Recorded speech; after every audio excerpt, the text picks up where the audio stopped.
ছাত্রদল হেরেছে চাঁদাবাজি উগ্রতার কাছে। ছাত্রদলের টাইমিংও ভালো ছিল না। ডাকসুর কথা বলছি।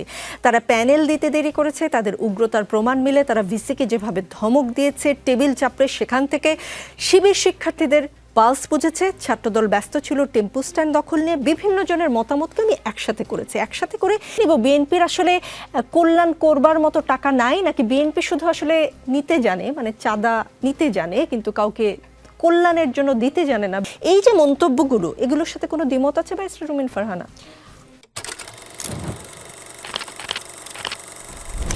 আমি যদি আরেকটু ব্রডার পার্সপেক্টিভে বিষয়টি আলোচনা করি, আমাদের রাজনীতির ধরন কিন্তু পাল্টে গেছে।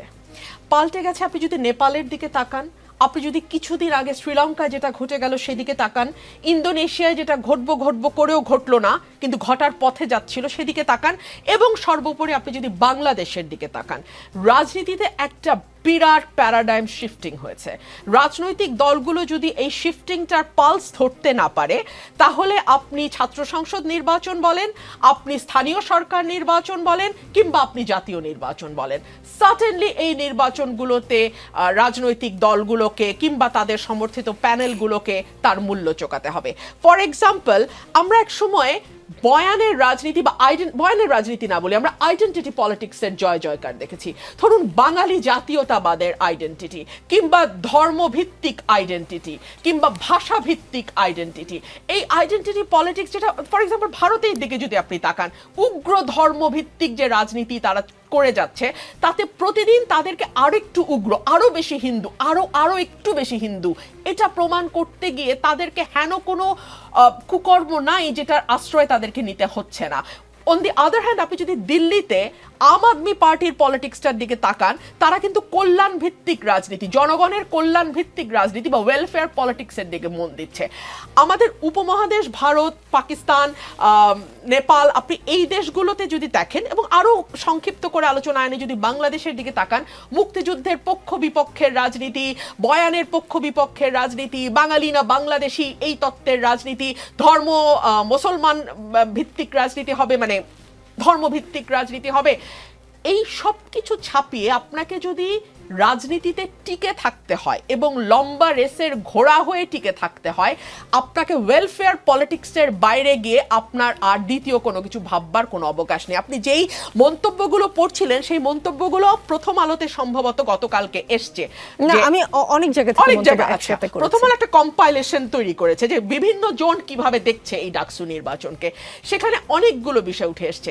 ছাত্র শিবির গত 15 বছর ধরে ছাত্রলীগের ভেতরে ঢুকে গিয়ে বিশ্ববিদ্যালয়ে তাদের কর্মকাণ্ডগুলো চালু রেখেছে, 1। 2 হচ্ছে ছাত্র শিবির বা জামাত, যেটাই আপনি বলেন না কেন, তারা অনেক বেশি সুসংগঠিত এবং ক্যাডার ভিত্তিক একটি সংগঠন। আপনি ছাত্র শিবির বা জামাতে ইসলামের প্রতিটি কর্মী, প্রতিটি নেতা, প্রতিটি সমর্থক, প্রতিটি সাথী, প্রত্যেকে দলের মানে একেবারে ফোরামের বাইরে, একদম four corner of the party যে রুলস অ্যান্ড রেগুলেশনস, তার বাইরে তারা কখনোই যাবে না, কোনো রকমেই তারা ভোট দেবে না। তাদেরকে আপনি কোনো কিছু দিয়েই আপনি তাদের ভোটকে কেটে অন্যদিকে নিতে পারবেন না। 3 হচ্ছে এই যে ওয়েলফেয়ার পলিটিক্সের কথা আমি বলছিলাম, আমি গণমাধ্যমে দেখলাম, এটা তো আমার জানার কথা না, আমি তো জামায়াত বা শিবিরের সঙ্গে যুক্ত নই। তারা বিভিন্ন জায়গায় স্টুডেন্টদেরকে নানানভাবে সহযোগিতা করেছে। ফর এক্সাম্পল ওয়াটার পিউরিফায়ার, প্রতিটি হলে হলে তারা ওয়াটার পিউরিফায়ার দিয়েছে। তারা স্টুডেন্টদের যারা হয়তো ততটা আর্থিকভাবে সক্ষম নয়, তাদেরকে, তাদের ভালো ভালো কোচিং সেন্টার আছে, সেই কোচিং সেন্টারগুলোতে তারা বিনা পয়সায় কিংবা কম পয়সায় তাদেরকে কোচিং করিয়েছে। অর্থাৎ স্টুডেন্টদের সুখে দুঃখে একেবারে আজকে থেকে না, এটা 1 বছরের প্রস্তুতি না, কিন্তু এটা জামাতের বহু পুরনো প্রস্তুতি। এখন এটা তাদের গুপ্ত রাজনীতির প্রকাশ্য ফসলও বলতে পারেন আপনি, কিংবা তারা যে দীর্ঘদিন ধরে রাজনীতিটাকে ছাত্রছাত্রীদের সঙ্গে একাত্ম হয়ে করতে পেরেছে, এটা তাদের একটা সফলতাও আপনি বলতে পারেন। তবে আমার কাছে যেটা মনে হয়, যারা পরাজিত হয়েছে তারা ডিনায়ালের মধ্যে না থেকে, কিংবা অস্বীকারের সংস্কৃতি মধ্যে না থেকে, বা কি আওয়ামী লীগের ভোট জামাতে চলে গেছে এইগুলো কথা বলা না, দলকে আরো বিপর্যয়ের মধ্যে ফেলা। কেন ফেলা, আমি আপনাকে একটা হিসাব দিয়ে বুঝাই। ধরুন ডাকসু নির্বাচনে ছাত্র দলের ভিপি প্রার্থী পেয়েছে 5,000 বা 6,000 ভোট, হ্যাঁ, আর শিবিরের প্রার্থী পেয়েছে 14,000 ভোট, এখানে 9,000 ভোটের একটা গ্যাপ আছে। তো তাইলে কি আপনি স্বীকার করছেন যে এই 9,000 ভোট ছাত্রলীগের ভোট?